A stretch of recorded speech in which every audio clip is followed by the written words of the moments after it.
আজ আমরা এই শব্দগুলো দেখব: গ্রিফ দুঃখ, ফিউরি ক্রোধ, এনগালফ গ্রাস করা, ট্রায়াল বিচার,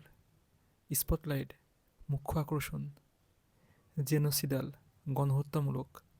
প্রিডাটরি লুণ্ঠনমূলক অথবা শিকারী, রিক্রুটিং নিয়োগ, শোল